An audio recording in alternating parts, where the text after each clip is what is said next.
My name is Matthew. I'm an alcoholic. Yeah, it turned out I really don't like Jim. Yeah. It was a long, long drive.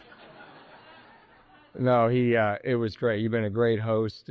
Everything's been great. I got to listen to Ann today and Beverly, and I first of all, I always love it when they give the very long, involved anonymity thing. Like don't take his picture. And it may end up on the internet. Of the pictures of me that may end up on the internet, this is not the one I'm worried about. And so it's probably to protect you people that it doesn't end up on the internet. But the other thing that happened to me here is I'm on LA time and I'm all confused, and I went to bed way too early, and I was tired, and I got up around 6:30 your time, and so, 3:30 in the morning my time, and I got dressed, and I came down to the registration table at 8 o'clock, a little before 8, and there was nobody there, and there was another guy looking to register, and he introduced himself. He said, "My name's John."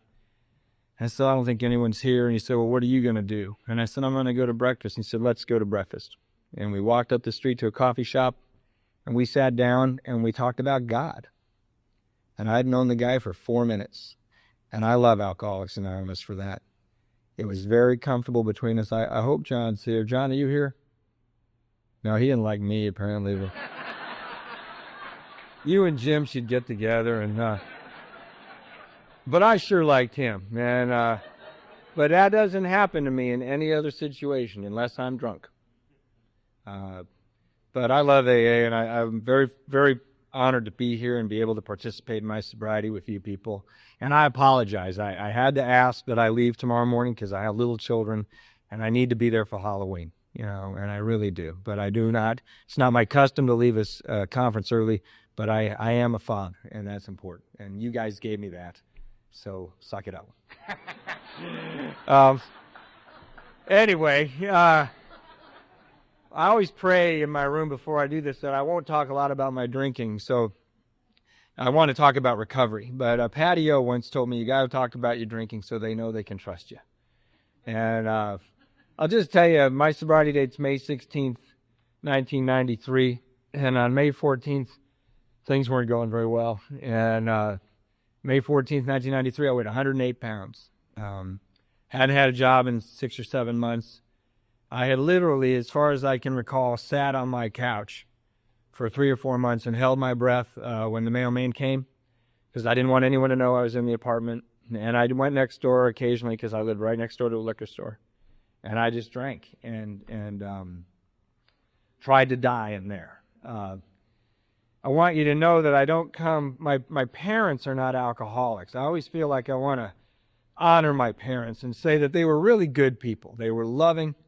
My father worked very hard. My mother was a school teacher, and she worked very hard, and she had this quiet dignity about her.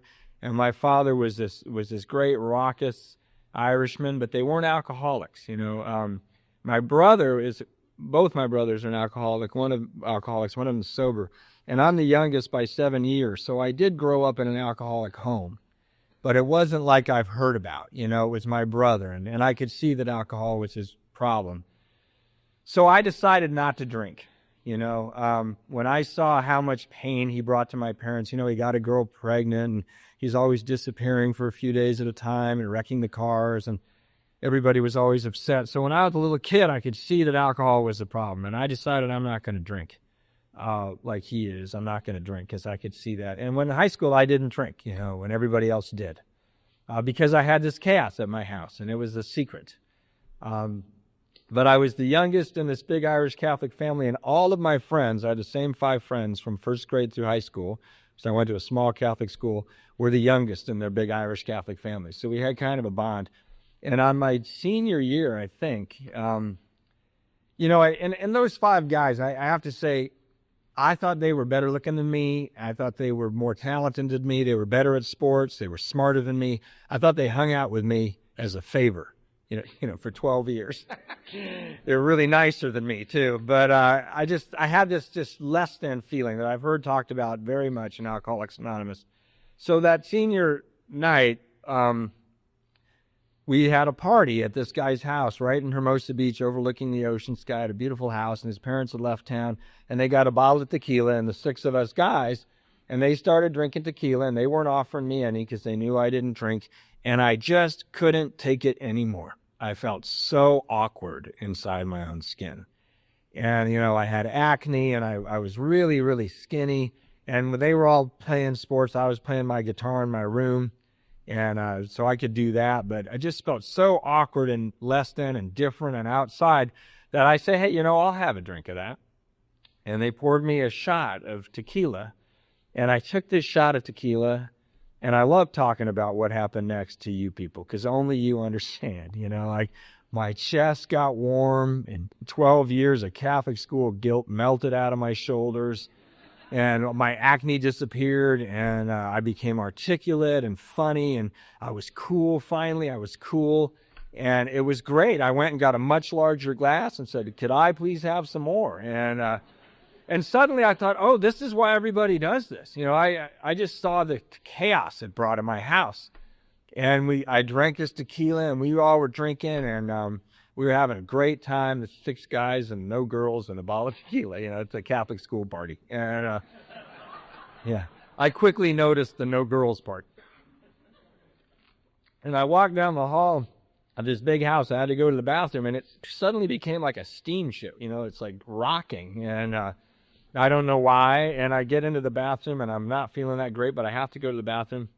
So I sit down on the toilet to go to the bathroom, and this is where God first enters my story, because I was a Catholic school kid, and as the room began to spin, I thought, God would not make your body so it could defecate and vomit at the same time, because God's a genius, right? And as I lurched for the sink and blacked out, it turns out I was really wrong about that. And that's possible.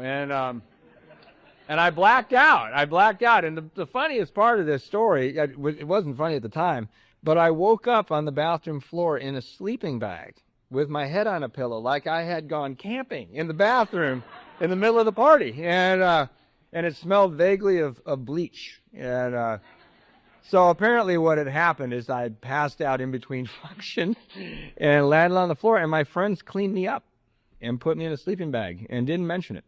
And I went to school, and I had no clue why I went camping in the bathroom. And I got to school, and halfway through the day, I started to remember, and I just was filled with remorse and shame.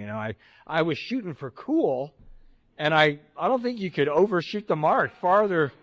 Nothing cool about that. And I was embarrassed. And, I've heard a lot of people come to AA and speak at these podiums and say, I drank, I got deathly ill, and I couldn't wait to do it again, and the truth is, I felt like I was just like my brother, and I didn't want to do it ever again. I was ashamed.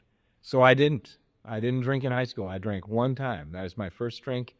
And just before I left for college, my brother was homeless, and I was driving around looking for him every morning, and I'd see his car and look in the window and see him in there and go home. And I'm leaving for college, and my brother walks in the door and says, I'm sober, 60 days or whatever in Alcoholics Anonymous, and I need a place to stay. Can I stay here? And my parents said, if you're sober, you can stay here forever. And he went and came into the house, and we had tried so many things with him. It was like the prodigal son, and he was lying in the bathtub every morning reading this blue book, this big blue book. And in my house, big family, I just shave in the bathroom while he was in the bathtub, and I'd look at that book and think, what is in that magic book? Because we tried everything. We didn't want to have a boy homeless in our family, but what could you do? He was destroying our lives, and he was sober, and he was bright-eyed, and he would tell you he was going to do something, and then he'd do it. And he'd tell the truth. My brother used to lie when the truth would serve him better. And he just changed right in front of me. So I went off to college, and I forgot I didn't drink. I know this is an AA meeting, but I forgot I didn't smoke pot and do action too. And, right, Doug? Yeah. That wasn't on my list of do not do's. And I did a lot of stuff, but I don't really want to talk a lot about my adventures drinking. I graduated from college with honors. Apparently my professor smoked pot too. And And I went on the road with a rock and roll band, and I toured around the country, and it was my dream, and I practiced all my life for it. And I got thrown out of a rock and roll band for drinking alcohol. So I may not be a great guitar player, but I'm a great alcoholic, you know. And it was funny. I remember the day they fired me. The guy who fired me was so nervous about it, he drank half a bottle of Wild Turkey to tell me I drank too much to be in the band. And he said, "I'm sorry, dude, you just a pain." And, you know, I just missed the bus. I wouldn't be in the next city, and also I wouldn't show up for recording sessions, and they were right, you know. And, you know, and it's funny to joke about, but it was my dream. And I worked really hard, and very few people get that dream, and I had it, and I blew it. And it was terrible. I took a bus back. I lived in North Carolina, and took a bus back to California, and I lied. I told everybody I moved home to California because my mother had cancer, and I was going to take care of her. And the truth was, my mother had cancer. The lie was, that's why I went home. I never would have gone home. I would have stayed away till long past her death because I wanted to do what I was doing. And I liked being away because they didn't know what I was doing. And I got home to Los Angeles, and I got this job as a waiter at a Marie Callender's that I thought was beneath me, you know. And then I remember thinking, this is a stupid, terrible job. I'm a rock star, for God's sakes. And then, you know, in my head. And then 3 days later, the manager looked at my application and said, "You went to college?" And I said, "Yeah." And he goes, "Great, you're going to be the manager now. You're going to be the Friday through Sunday night manager." And I thought that was beneath me, you know, because I'm arrogant and I'm selfish. I thought, the manager of this Marie Callender's. And then he took me around the restaurant, and he said, "Okay, here's how we keep the inventory on the freezer. You know, here are the keys to the office. This is how you do the books. Here's the chef's schedule. Here are the keys to the bar." And then he kept talking, and which seemed ridiculous to me because I knew all I needed to know about this job. And I actually thought, you know, maybe this is a good job, and for a guy with my skills. And we went up to the bar, and it was this beautiful, great big bar in Hermosa Beach, right on this Pier Avenue. And I remember then he introduced me to all the 17 and 18-year-old waitresses while I still had the key to the bar in my hand. And I went, I got this job, you know. And the way I managed that restaurant was I would wait till those damn restaurant customers would leave, and then I'd get all the waitresses up to the bar and drink on the house, right? And the plan was to seduce one of these waitresses, and it would have worked, except like around 2 a.m, they'd go, "Hey, you want to go to my place?" And I'd be like, "Why? We have this bar," you know, and they would be like, "Yeah, but do you want to go to my place?" And I'd be like, "No." And, you know, I think I probably went home with him a couple of times, but I woke up on the bar most of the time. I woke up in the morning with my head on the bar with a splitting headache. The restaurant's a mess. I haven't done the books. And I remember I came into work one day, and this waitress came up to me, and she said, "I'm pregnant." And I was stunned. And please hear the whole story, but if you lined up the waitresses at Marie Callender's that I could have gotten pregnant and said, "Which one do you want to get pregnant?" I would have said, "Not her." Maybe her. She seems nice. But she, in my mind, and this is in my mind and my perception, she was selfish and self-centered. Right. I'm 31. She's 18. And in my head, it's like, God, you're so selfish, you know. And it wasn't because of the pregnancy, but right after she told me that, and my life is flashing before my eyes, I got called up to the office, and they fired me. And I was surprised about that. And I was like, "What do you mean?" Because in my head, this job was beneath me. I couldn't believe it. I couldn't believe I got fired from this lame job, and I got the wrong waitress pregnant, you know. And just my luck. And I remember that I had a car, but I had no idea where it was. So I had to take the bus home from getting fired from this lame job. And I remember I walked across the street. I had snot coming out of my nose. I was crying. I had this Marie Callender's manager badge on. I weighed 108 pounds. I walked up to this bus stop, and oddly enough, just coincidentally, this is a bus stop that's right in front of the Alano Club in Hermosa Beach. But I don't know what an Alano Club is. And there's this big civic center building where they teach mentally retarded young adults how to live on their own, right? They teach them living skills so they can live on their own. These mildly mentally retarded 20 to 30 somethings. So I walk up to this bus stop, and there's about 10 or 12 mentally retarded people waiting for the bus. And I'm just so embarrassed, and I can't believe I lost this job, and I'm hungover, and I'm crying, and I'm standing on the curb on Pacific Coast Highway, and that bus just can't come fast enough. So I stepped off the curb to see when the bus was going to come, and 10 mentally retarded people yelled, "Don't stand in the street! Don't stand in the street!" And they stared the hell out of me. And I jumped back on the curb because I didn't see the invisible bus that they all saw. And I realized they were teaching me how to wait for a bus, and they were better at it. And I had gone to college, and sadly that was not my bottom. I got on that bus. I know you'd think a guy would give up, but I took that bus home, and went to my apartment. And I tried to kill myself with alcohol and drugs and a gun and everything. Because I couldn't believe it. My mother and father were married for 50 years to each other. And my father treated my mother so beautifully and with such respect. And my mother was this kind, loving woman. And when that girl was 8 months pregnant, I pushed her down a flight of stairs. And I didn't do that because I wanted to hurt her. And I didn't want to hurt that baby. I just didn't have a feeling inside of me for them. And I wanted to get loaded. And they didn't want me to anymore. And I pushed her off my porch, and I closed the door as I heard her fall. And I didn't even look to see what happened. Because alcoholism turned me into an animal.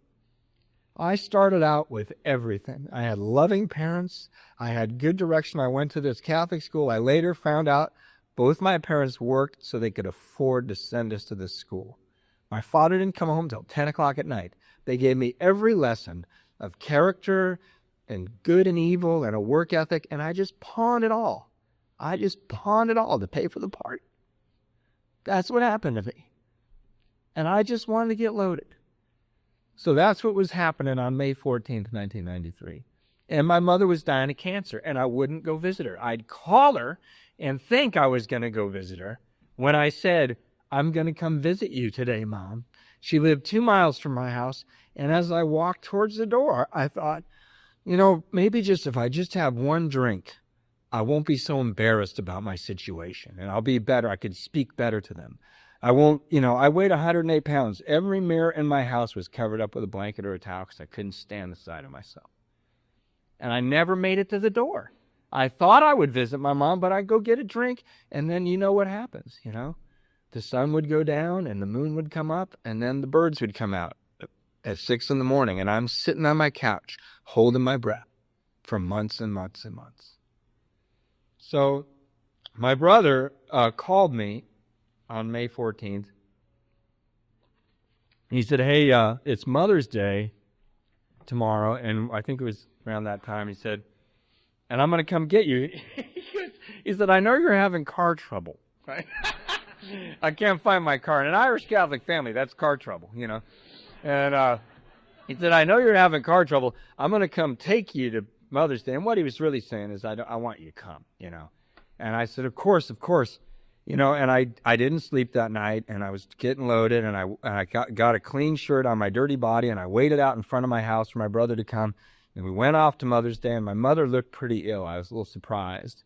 And my brothers and sister were there. The whole family was there. And the idea was this might be the last Mother's Day. And I can't make sense if my life depended on it. I just started talking, thinking if I say enough words, they won't notice that I'm dying. And I just started babbling, and they turned around and they locked me out of the circle of conversation, and they didn't look at me. And I've had so many moments of bitter and incomprehensible demoralization behind alcoholism. I've let things be done to me that I never thought I'd let be done to me. And I've done things to other people that I never thought I'd do behind drugs and alcohol. But that moment when my mother and father and brothers and sisters turned away from me, I don't know why, but that was the worst moment of my life. It was the loneliest moment of my life. I felt like I had been sent to live on Mars. I don't know why. I'm just telling you, I remember it. So we left. My brother drove me home, and on the way home, we got in a huge fight. I don't know what it was about. We got in a big fight. It wasn't about my drinking. I remember that. I got out of his car and I slammed his door and I ran into my apartment and I paced around my apartment because I was waiting for him to go home so I could call him up and keep going with this fight. I had the moral higher ground somehow. And I called him up and I just started screaming at him. And I'm yelling at him and yelling at him. And he's quiet, totally quiet.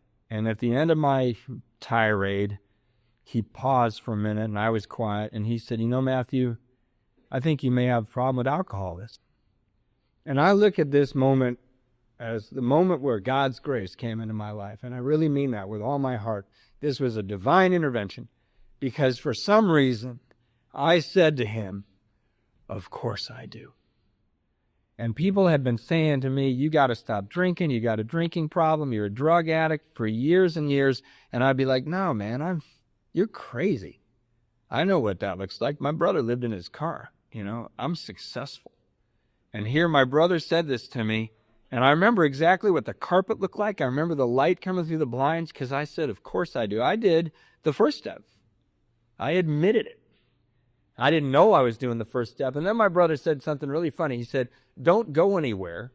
I'm going to come over." Now, I don't know where he thought I was going, but I didn't go anywhere. I lived right next door to a liquor store. And I'd already changed into remember we used to wear those hospital pants? Remember those? I had one pair of those. I thought I wore them all the time. They could actually walk across the room to me on their own because I never washed them. No one was visiting. So I'm wearing my hospital pants, and he's on the phone going, "Don't go anywhere." I'm like, "Yeah, that's all right." And he comes over, and I thought he was going to come over and kick my ass. I thought he'd start hitting me and beat me up and that I would never drink again. And the reason I thought that, I had a couple of reasons. One is that comes sometimes as how he and I handle things. He was a great brother, but, he was my older brother, and sometimes he throttled me when I was out of line. And also, I've described to you a very little bit about what it was like in my life, a very tip of the iceberg. But it was so much worse inside me. It was a moonscape outside of me, but it was 100,000 times uglier inside of me. And I kind of hoped he would beat me up. I kind of hoped somebody would finally treat me the way I felt I deserved to be treated. I had all this arrogance and pride, but I thought I was worthless. And he came over and he walked into my apartment and he said, "Let's go to the beach." And we walked down to the beach, which was right in front of my apartment. I never went outside and looked at it. I never looked at it. And we walked down to the lifeguard stand and he started talking to me about how he felt when Mom and Dad kicked him out of the house. And he started talking to me about how he felt when his wife and son said, "We never, ever want to see you again. Please don't come back here."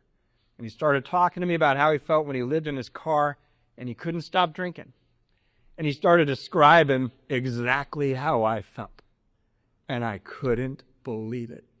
I was so surprised because I didn't think anybody in the world knew how I felt sitting on that lifeguard stand. And the last person I would have expected is my brother. I don't know why. He was sober. But I just never would have gone to him. And I was so disarmed by that. And I'd like to tell you I saw the light and threw up my hands and decided to go to AA. But the truth is, I ran out of cigarettes. And I realized he was going to keep talking. And I was the kind of guy at that time that needed something all the time. And I saw that I was on my last cigarette. And I put my hand up and said, "You know what? Okay, I'll go to AA. You're right."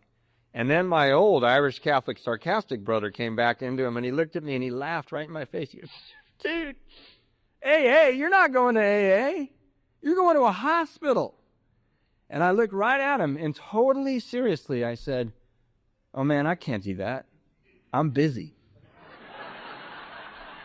And I thought I was busy, I believed I was busy. And I'm like, and I go, "How long?" He goes, 30 days. And I'm like, "Oh, no, I can't leave all this for 30 days. Who's not going to pay the bills? I'm the guy not paying the bills right now. Who's not going to answer the phone? I'm the guy who doesn't answer the phone at that apartment." And I don't know what I was thinking, but he ignored that. And we went up to my apartment, and on May 16th, I was scheduled to go to the hospital, and I'd been up all night getting ready for rehab. Like a good, I don't want to think I'm not trying. And I wanted to show him the real me. And I wake up passed out on my couch, and the phone's ringing. I think it's him. I pick up the phone, and they go, "Hey, where you been, man? Your daughter was born today." I said, "What?" And he said, "Yeah, we've been looking all over for you. Can you come to the hospital?" I said, "Absolutely." And I went outside and started looking for my car. And I'm looking all over for my car. I mean, and it's a beach city. It's hard to keep a parking place. And I finally find my car. It's got tons of parking tickets on it. And I get in my car. And just to tell you, this later occurred to me, how selfish and self-centered I was. I got in my car, and I went to the hospital where I was born. Because that's where babies come from, right? You know? All humanity flows from Little Company of Mary, right? And oddly enough, she was not there. They're like, "Who? What?" And then they looked at me and go, "You should go to the 3rd floor, sir." You know, and but Anna had told me 100 times where this baby was going to be born. I just didn't listen to her. I know where babies are born. I was born, you know. And so I got in my car. I remembered where it was. I went to the right hospital. I went up to the maternity ward. I walked into that room, and Anna smiled at me and was pleased to see me. And it was humiliating. And she came towards me with this unbelievable, beautiful thing and handed Phoebe Rose to me. And I looked at her, and she was purity, and I was ugliness. It was that plain. I was completely full of self-loathing. I wanted to be sick when I held her because she was so perfect. And I looked at Anna, and I looked at Phoebe. I was there for maybe 3 minutes. And I thought to myself, I said a little prayer. I said, "God, I hope I never see these 2 people again. Because I'll kill this baby, and I won't even know I did it. I almost did it already, you know." And she stunned me. And I handed her back to Anna, and I said, "Everything's going to be fine." I lied, you know. And I went back out there, and I got to my apartment, and my brother's sitting on his car going, "Where the hell have you been?" I said, "Well, my daughter was born today." And he said, "Wow." He didn't think that was so great. And we got in his car, and we went to a hospital.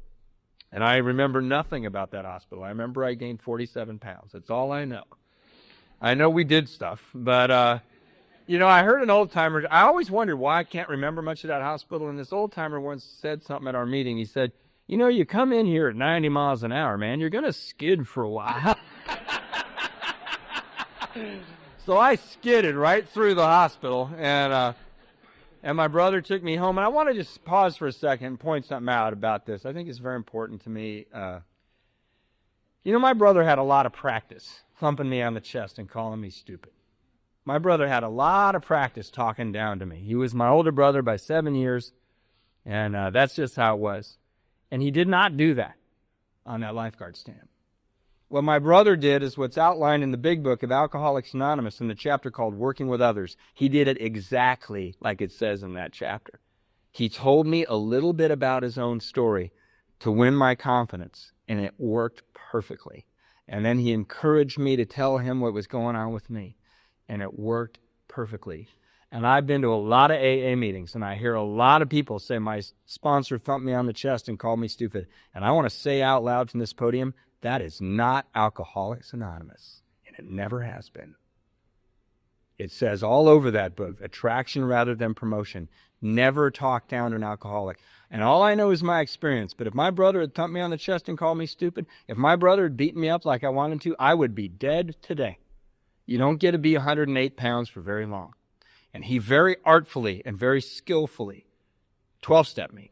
And thank God he read that book, because he saved my life. And he drove me home from that hospital, pushed me out of my car, and said, "Go to a meeting." And I thought, go to a meeting? I got 30 days of sobriety. I got a month-old baby. I got a mom who's dying of cancer. I owe everybody money. I got a lot of things to do. I can't really go to a meeting. You know, that was my attitude. And I walked up to my apartment, and I opened the door, and somebody handed me a beer. Actually, it wasn't a beer. It was a Coors. And they put this Coors on my hand. That's not a beer. It's certainly not I'm going to throw away 30 days on this beer. And I put my hand out. Guy put a beer in my hand, and I looked around my apartment, and they were smoking pot in my living room, and they were snorting cocaine off my glass table, and all my favorite Olympic events. And I walked backwards out of that thing, and I put that beer down, and I ran to a phone booth, and I called Alcoholics Anonymous. Because all I had in the world at that moment was 30 days of sobriety. I had nothing else. I had no character. I had nothing inside me. No one cared about me. No one wanted to be around me. I owed everybody money. I had warrants out for my arrest. I had a baby. I had nothing but that 30 days. And I called AA, and the guy said, there's a meeting right across the street from the phone booth you're talking to me about. And I didn't want to go. Yeah, but is there another one like later? Or... You know how it is. But, because I was so nervous, I was so nervous. And I walked across the street and I went into this room, and it was a great big meeting. It's a meeting that's not there anymore. It was called Stompers. It's a great big speaker meeting, like 300 people every week. And I went and sat down in the middle, and I was so nervous, I didn't know anybody. And I remember the speaker got up there, and he was wearing a suit, and he got up and put his hands on the podium. I'll never forget what he said. He said, wah, wah, wah, wah, wah, wah, wah, wah. And you guys are all laughing and nodding, and I'm like, I am so screwed, because my head was going really loud, and I couldn't hear him. And they were talking about happiness and joy and good things. And I remember he pointed to the steps, and he said, these are tools for living. So I thought, okay, I'll read those. And I'm reading them, and I'm going, God, I got tax issues. Where's the tax step, I'm probably going to jail soon. Where's the lawyer up step? And I got diaper issues now. And I mean, all these, like, where are the issues addressed? And fortunately, a friend of my brother's was there, and he picked me up at the meeting. So let me take you to your house. And I don't think I have a house. And we went to my parents' house. And like all tough guys, I moved in with my mom and my dad. And who here is in their first year of sobriety? Can you raise your hand? All right, welcome to AA. I want to tell you, and I want you to be very clear, I'm telling you this as a person with experience, I'm not talking down to you. Your perspective of reality in your first year of sobriety may not be related to reality at all. And I want to give you an example from my own experience. Like, when I moved in with my mom and my dad, I thought this is possibly the worst thing that's ever happened. My parents are really old. My dad and mom at that time were married for about 43 years. And my mother's dying of cancer. And their grown son, who had a pretty promising career and did well in college, is moving in their house with an illegitimate child across town. I thought it was so humiliating for them. And I thought it was so humiliating for me. I thought it was possibly the worst situation ever. But what the reality was my mom and dad were married forever, and their youngest boy, the one person they were worried about, moved in with them in the worst time of their lives and went to AA meetings and got a job and sat there at breakfast and made conversation. It was absolutely perfect. I just didn't know it. It was absolutely perfect. And it was actually one of the happiest times of my life. I held my father when he cried at night. My mom was going to die. The strongest man I ever met cried in my arms. It was unbelievable. I would never trade that for anything. And I thought it was the worst thing. I just didn't know. So I really want to tell you about recovery. Some really important stuff happened to me in AA.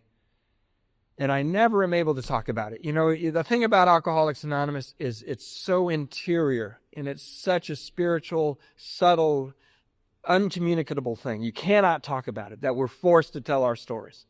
But I can tell you right now, I'm going to fail. But I'll tell you, I got a sponsor, like my third meeting. I remember I got up first thing in the morning from my parents' house and went to an early morning meeting. I came home, and I went to a lunchtime meeting. I saw a guy at that meeting laugh with comfort. He laughed, and he looked very comfortable. And I went back that night to a Tuesday night step study, and he was there. And I walked across the room, and I felt like it was 1,000 miles. And I thought you were all staring at me. And I walked up to this guy, and I said, will you sponsor me? And he looked at me, and I'll never forget this. He didn't say, yes, my name's John. Get a big book. We're going to conquer alcoholism. He said, do you have a job? And I thought that was the weirdest question. I said, no, I don't have a job. And then he said, oh, I get a job. And then I asked him a stupid question. I go, well, what kind of job should I get? Like he was my career counselor, and he looked at me and goes, yeah, the kind with a paycheck. And, and looking back, that was great direction. It kind of broadened the field. And he didn't care about my skill set, which was medium lead guitar and crappy restaurant manager. So I got a job from midnight to 4 in the morning, stacking newspapers at the Daily Breeze, a local newspaper. And you know what? From the minute I got that job, I didn't think it was beneath me. It's amazing what a little bit of time can do for you. I had a little bit of sobriety, and I was so grateful that somebody took a chance on me. And I stacked newspapers, and I'd say the Serenity Prayer at my break time and smoke Camel no filter. So I was still trying to die. And I just did that job, and I went to meetings in the morning. I went to meetings at noon, and my sponsor did this great thing. He read the big book with me. He had me read it, and then we'd come to his house, and we'd read the part that I read with him. And then when we got to steps, we would work the steps. And, somewhere in that time, early in my sobriety, an important thing happened to me. I was walking with him into this meeting. I think I was like 60 days sober. And I said, I can't believe how much I love Phoebe. I didn't think I could love anybody the way I love this little girl, and I think I love her more than I love myself. And he just kept walking. He didn't even stop.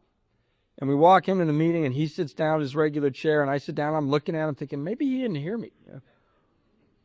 And after the meeting, I'm jogging along beside him going, I was trying to talk to you about something before the meeting. And, I just want to tell you, I thought being a father was the worst thing ever. But, I'm in AA. I'm a sober dad. It's probably the best thing, and I'm looking at him, and I go, I just really love this girl. And he turns around at me, and he puts his hand up in my face. He goes, just stop for a second. How much child support do you pay? And I said, man, I work at the Daily Breeze from midnight to 4 in the morning, and I live with my parents, and I'm going to probably live with them forever because I don't make any money, and I can't keep this car running, and I'm blah, blah, blah. And he looks at me and goes, yeah, no, I know. How much child support do you pay? And I said, well, I don't pay any. And he goes, then you're kind of full of it, huh? And I said, what are you talking about? He said, this is a program of action, Matthew. This isn't a program of talk. He said, why don't you quit telling me how much you love your daughter and just show me? Then you won't have to ever tell me again. And my face went red, and I was embarrassed, and I was angry, and I went back to my old bedroom at my parents' house, and I paced around because clearly I had to find another sponsor, This guy's an idiot, and, he's not sensitive, and you know what? He did not thump me on the chest and call me stupid. He didn't do that. He told me very calmly, you're kind of full of it. You're talking about something and you're not doing it. And instead of calling him up, I called up Anna, that waitress at Marie Callender's, who turns out was the exact right waitress to get pregnant at Marie Callender's. She's an amazing mom. She's selfless. Phoebe's 16 years old now, and she's in an accelerated program at school. She's talented. She's beautiful. And I didn't do that. Anna did that. I just didn't know. I couldn't see it. So I called up Anna and said, hey, I should give you some money, right? And she goes, that would be great. And I said, well, I don't, I work at the Daily Breeze and I'm living with mom and dad right now. And I said, how much do you want? And she's so smart. She goes, oh, no, let's not do that. She said, why don't I take a percentage of your paycheck? I don't need an amount. And I thought, cool, right? Because I thought, what? She's so smart. And I said, all right, how much do you want? And she could have said, I want 99% of your paycheck because I made nothing, And she said, oh, I want, this amount. And it was totally reasonable. And every 2 weeks, I would run over there and I'd pay that money. Every 2 weeks. And I did that for 2 reasons. And none of them had to do with being a good parent. It's just the truth. There were 2 reasons I paid that money. One was I never wanted to drink again. And my sponsor had made this weird correlation between drinking and doing this. And the second one was I loved being with Phoebe. She was the only spiritual experience I had for a year, was being in her presence. And I felt like if I paid the money, I kind of paid my way. And I could stay and not feel self-conscious, So I paid the money so I could play with Phoebe. Now, Anna wasn't keeping Phoebe from me. I just had this self-consciousness about me. So I got in there and I paid the money every 2 weeks. And then it got really weird because 6 months into doing this, I walk into an AA meeting full of people like you, and you guys didn't stand up and applaud, And I started getting the grapevine because I was waiting for the article, where's Matthew pays child support? He's a hell of a guy article, And I'm not kidding, It's like I was thinking, because I want a parade for doing the right thing. I can sort of feel your laughter. You're kind of laughing at me. And That's not all right. So I'm going to make it sort of bring it home for you. Remember when you're like 6 months sober and you get your license reinstated and you get insurance and you go up to your buddy in AA and you go, hey, I got my driver's license. And they go, hey, man, you're 40. You should have a driver's license, you know. And you're like, wah, wah, wah, wah, you know. It's like, no, but I got a driver's license. So I wanted a parade, right? But after about a year, what became the most important part is I didn't tell anybody, and I still did it.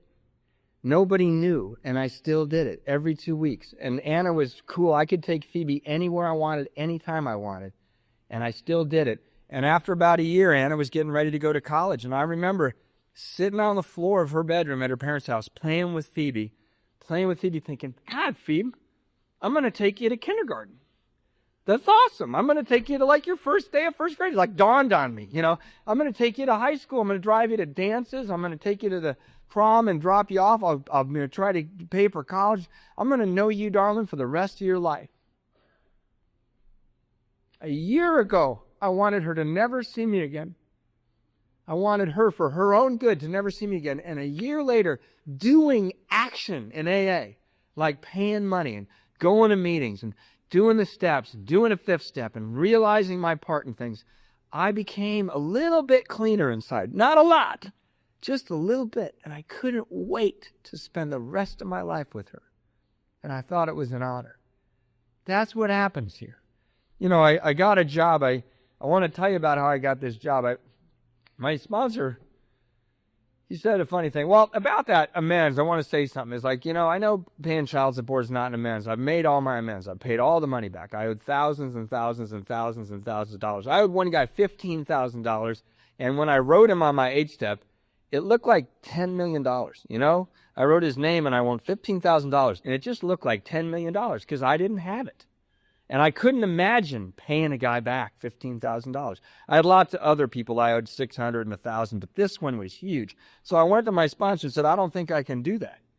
He said, why not? And I said, well, I don't have $15,000, and I live with my mom and dad and have this baby, and, you know, I'm trying to cover everything. And he said, well, Matthew, you don't have to hand the guy a briefcase for $15,000. He said, where does he live? And I said, well, he moved to Mexico City. And he said, well, write him a check. How much can you afford? And I said, really? I can afford $10. He said, send him a check for $10 and write him a letter. And before you send that letter, read it to me.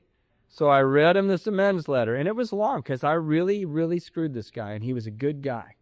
And my sponsor changed a couple things. And I put the $10 and I sent it. And every paycheck I sent, or every month, I didn't do it every paycheck, I sent $10.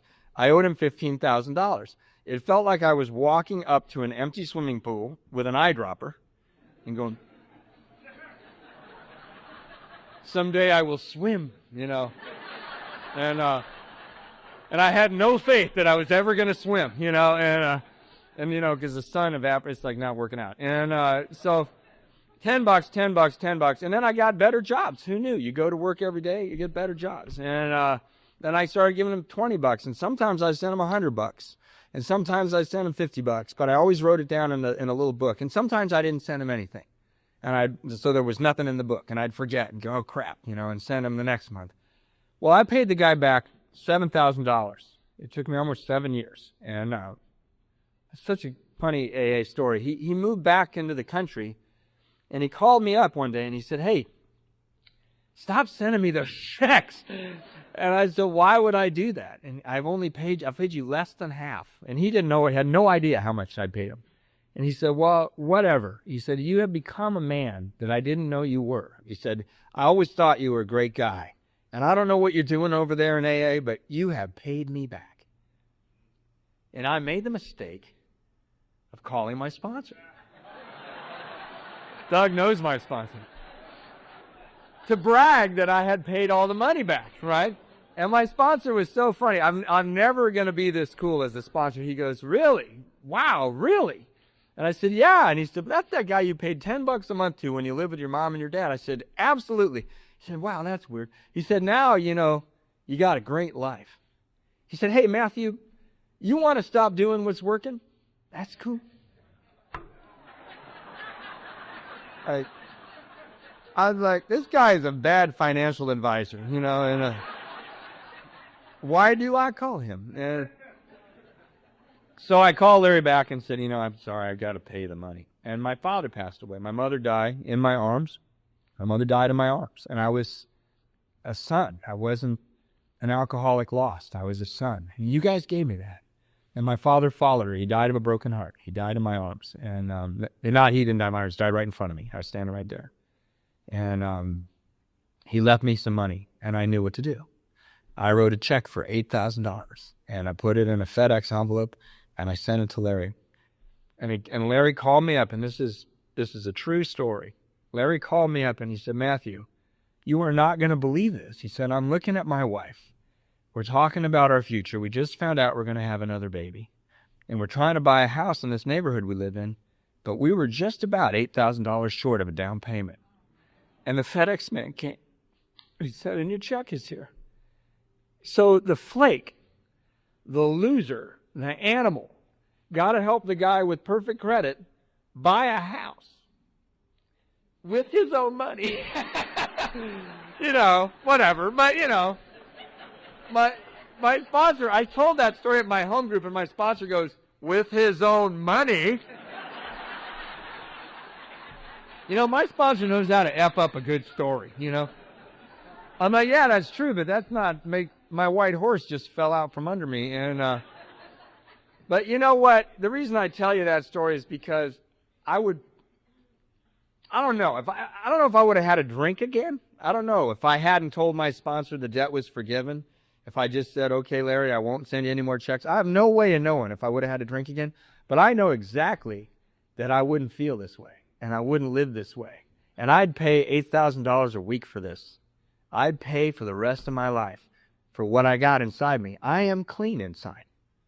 I like my own company. And I never had that before. When people come to me with their 8-step list, this happens all the time, and they put themselves, I'm going to put myself at the top, because clearly I hurt myself the worst. Has anybody else heard this? And you look and go, and I want to say so many one-liners and zingers, but what I say every time is, you know what, man? Maybe if you put yourself on the bottom and you do all those other amends, it won't be necessary anymore to make amends to yourself. Maybe that will be done. It's all amends to yourself. They're all amends. I pawned everything to pay for the party. I had to go back to the pawn shop and make payments to get that stuff back, and I got it back. Another important thing that happened to me in my sobriety was the 11th step. I did not like the 11th step. I was raised by the witches of God. I was raised by nuns, and they're scary, and they keep them all off by themselves, and there's a reason for that. I have nothing bad to say about the Catholic Church. I can tell you I had a very bad experience with Catholic school. And when I looked at the 11th step and it said only for knowledge of God's will for me and the power to carry that out, I got panic-stricken. I really did. I thought, I don't know what God's will for me. All I know is God hates my guts. Because the nuns told me things like, if you're thinking about sex, you're going to hell. I was 14 years old, I had hormones racing through me. I've pretty much, after a couple weeks of trying not to think about sex, accepted hell, Thought, maybe it's not so bad. And, I make jokes about it, but my point is I tried to be good the way they said good looked, and I never could do it. I tried with all my heart. I wanted to be a good boy, and I failed and failed and failed. So what built up in me at that Catholic school was, God must think I'm disgusting. And then I started drinking and gave him every reason to think I was disgusting. So when I saw that, I went, uh-oh. And I went to my sponsor and said, I got a question about this thing, How do I know God's will for me? Because it seems a little ambiguous. And I don't really want to pray to ask him because I don't think God talks to me. And I was really kind of worried, And he could see I was tense. And he didn't answer me right away. He was very cool about it. He said, let's just think about that. Don't worry about it. Just keep going to meetings. Keep doing what you're doing. You got some more 9-step stuff. Just do what you're doing. So I said, okay. A couple of weeks later, I said, it's bugging me. I hear about all these meditation things and stuff. And he said, all right, I thought about it. He said, you know what, Matthew? I think it's like this. He said, I think you're making it way too complicated. He said, I think if a bill comes in the mail and says, pay this amount, God's saying, pay that amount. If the alarm clock goes off, God's saying, hey, get up.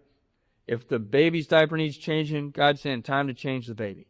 He said, why don't you do the next indicated thing? And you might be comfortable in knowing that that's probably God's will. And it sounds so simple, but it changed my life. It really literally changed my life because I went out the door with confidence. I went to work with confidence. If I just do this, I'm okay. I'm doing what God's will is. And you may say, well, how can you not do the next indicated thing? I'll tell you what. I could do my grandiose plan. Like when my mom was dying right in front of me, I wanted to bring her a string quartet, and I wanted to have musical play. I had no money, and I wanted to hire these musicians I knew to make her feel better. I wanted to bring her food from her favorite restaurant. And my sponsor said, dude, you are so grandiose. Just go sit by her hospital bed 20 minutes longer than it's comfortable for you. That's a son. Do that. And my mom was in a hospital bed in my father's living room. It was very uncomfortable. And I did that. And I'm so glad I did that.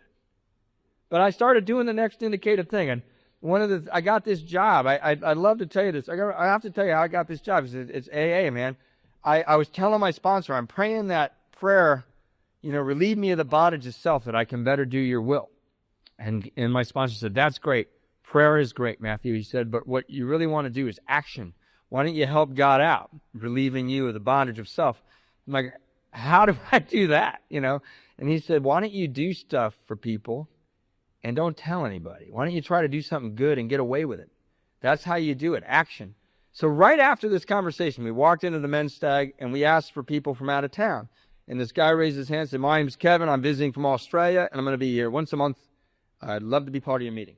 And I went, I want to remember Kevin's name. That will be my great altruistic act. And I will be relieved of the bondage of self and all will be well, right? And I'm not kidding. That was all. I was like, that's it. That's the thing.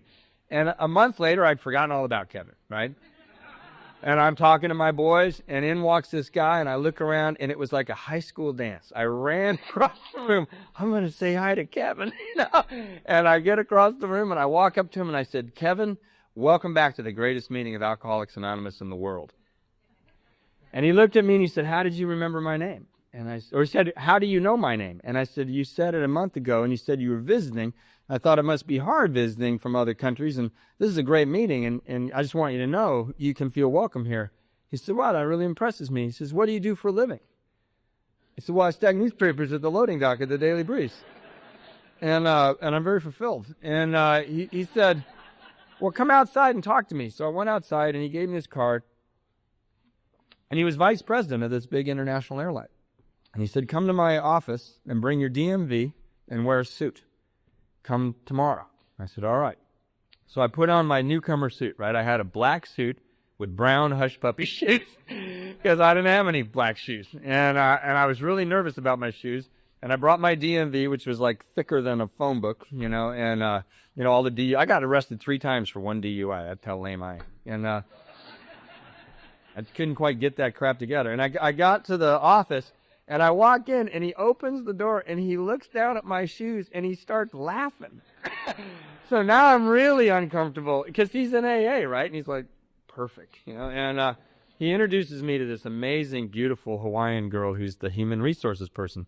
And she was kind. She didn't look at my shoes. And we go into her office, and she's flipping through my application in the DMV report and looking at my shoes. And looking at me and looking at the report, and she goes, hold on just a second. And she goes into the office right behind me, and I hear through the wall him yell at her, he's not going to fly the goddamn planes, he's going to put people on them. You got to love AA, man. So she comes back in, and now she's nervous, and I'm completely relaxed, And she goes, we're going to hire you. And I'm like, damn right, and you're lucky to have me, It was so funny. Anyway, I got this job, and it was a great job, and I got to go to the airport every day. And the reason I tell that story is because I did not raise my hand at a meeting and say, I have a burning desire, I need a job. I tried to do a little tiny thing for God. I tried to do a little tiny thing for God, and God came running at me. It said, here you go, man. And it was wonderful. I got to buy a guitar on my way to work. I was making enough money to pay child support, pay all those amends checks, start saving to move out, and I got to buy a guitar. And I had sold all my guitars, and it broke my heart when I did that. I sold them for drugs, the things that I loved most in the world. And I bought this beautiful guitar on the way to work, and I went into my office, and nobody at work trusted me because I didn't drink, and the vice president hired me. So they're like, that guy's a mole, And also, I blew it one day at work. I was standing at the computer checking somebody in, and this guy next to me goes, this job is hell. And I go, oh, no, man. This isn't hell. I have been to hell. This is awesome. So it got around not to trust the new freak guy who was there. But I loved that job. I loved it. I liked talking to people. They're happy. They're going on vacation.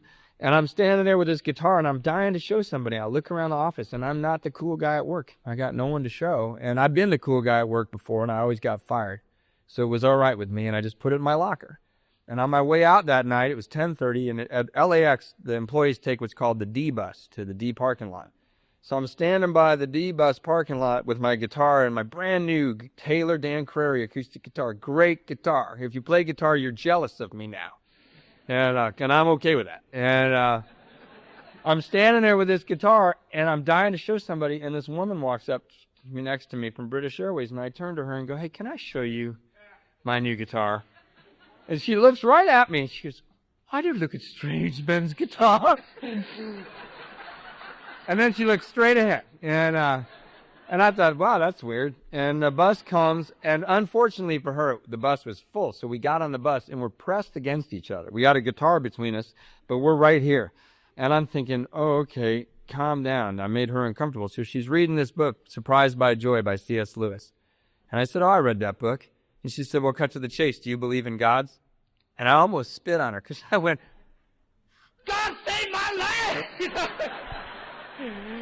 And all the blood just drained out of her face, and I thought, God, Matthew, wow, you're making her really uncomfortable. So I said, I don't know, what do you think? And she said, well, I'm on the fence, really. That's why I'm reading all these books and I'm taking this class. And I noticed while we were talking that she was just lovely. She was just beautiful. And I'm feeling really comfortable, and we're talking about God, about whether we believe in God. And I'm not talking about AA. I totally shut down the Matthew Be Yourself program. And we talked, and it was very comfortable, and we got off the bus.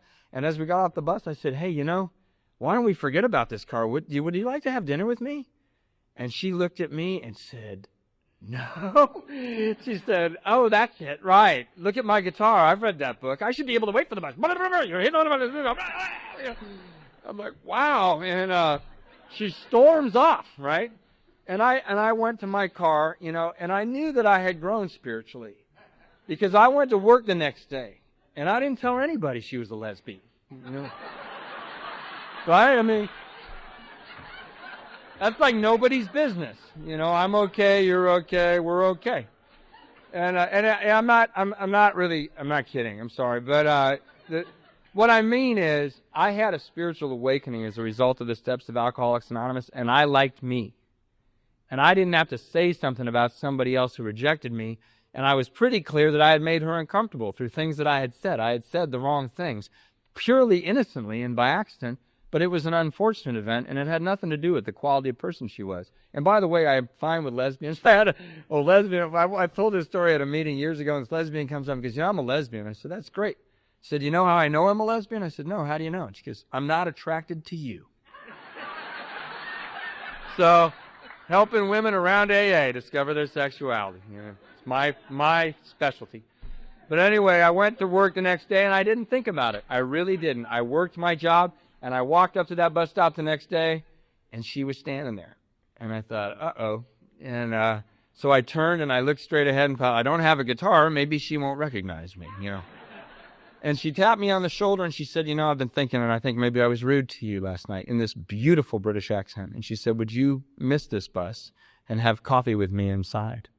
Well, I said, absolutely. And we've been married for 13 years.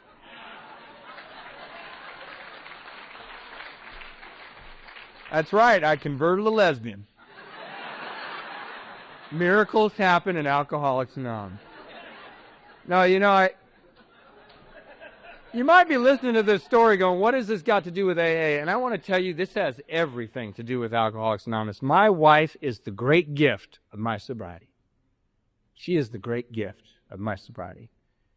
I told my sponsor before we got married, I go, she's not blonde, she's not anorexic, she's not addicted to heroin, she's really not my type. And he said, no, I know, but I think maybe you've changed and you've attracted somebody better.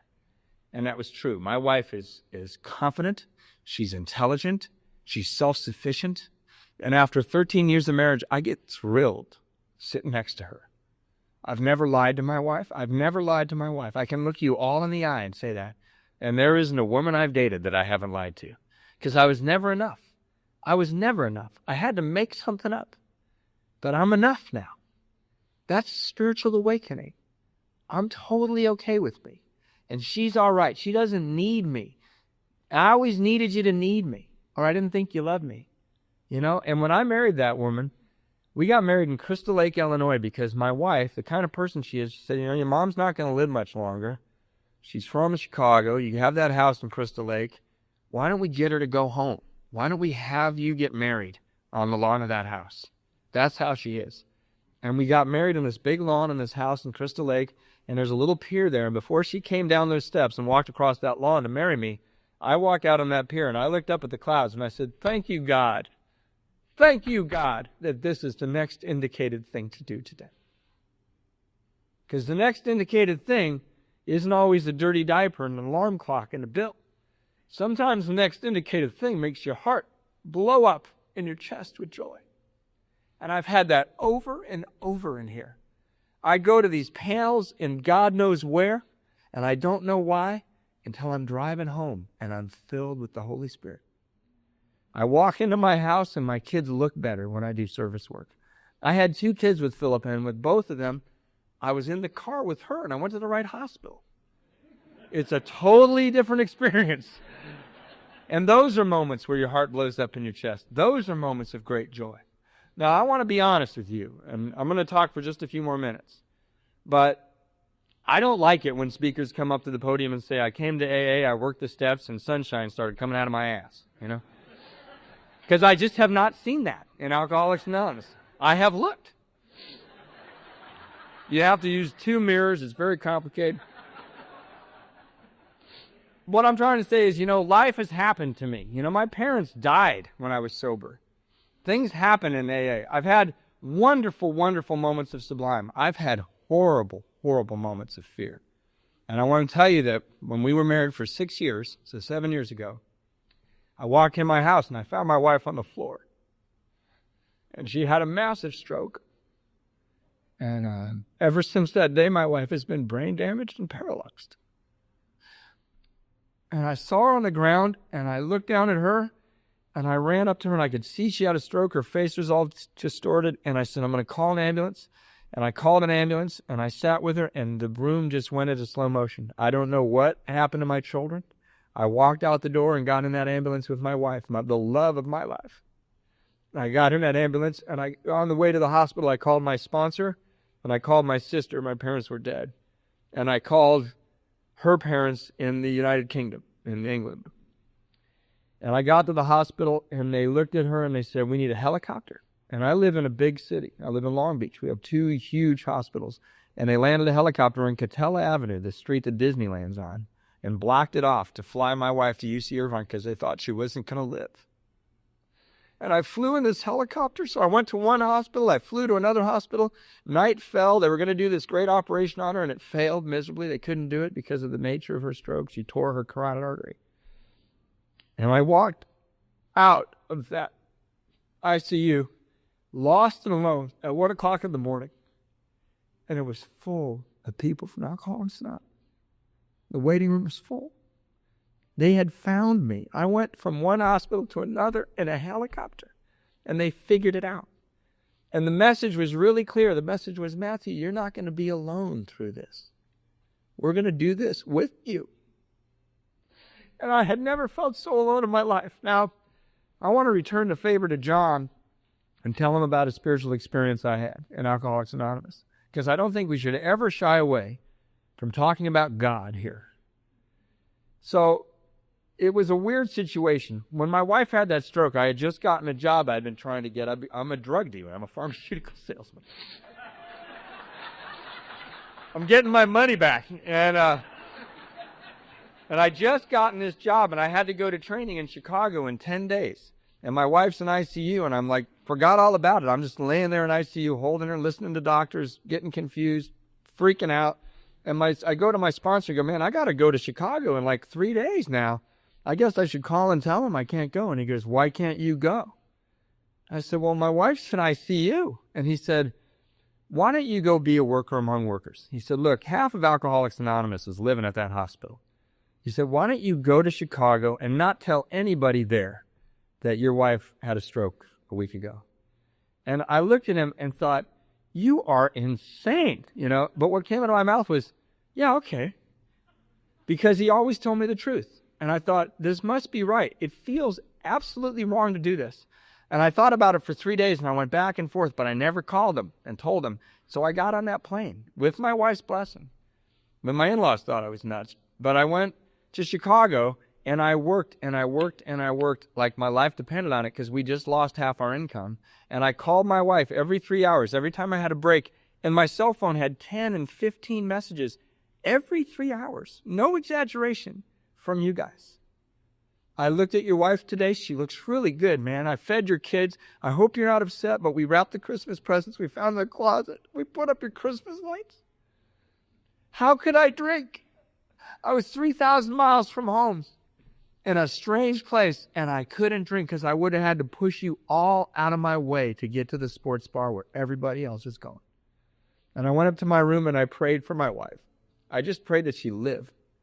And I prayed, and I used to fall asleep with my clothes on because I had this weird superstition that if I put my pajamas on, my wife would die. I don't know why. Just thought. So one weekend, I realized I could get home on the airline and no one would know it worked. I could go to the airport. I have all sorts of friends at airlines. Arranged the ticket. I flew with no luggage, clothes off my back, went straight to the hospital. I hadn't seen my wife for 2 weeks. I talked to her 4 or 5 times a day on the phone. And I go into the hospital room, and she looks terrible. She looked so sick, and she couldn't move at all. She didn't know who people were. She knew who I was, but I was so surprised because I'd made her better in my head. I'd made her better. And I laid down next to her in that hospital bed, and I put my arms around her, and I fell asleep. And at like 4:30 in the morning, I woke bolt upright, fully aware of what faced me. I had a paralyzed wife. I had a 1-year-old, I had a 3-year-old, and I had a 7-year-old.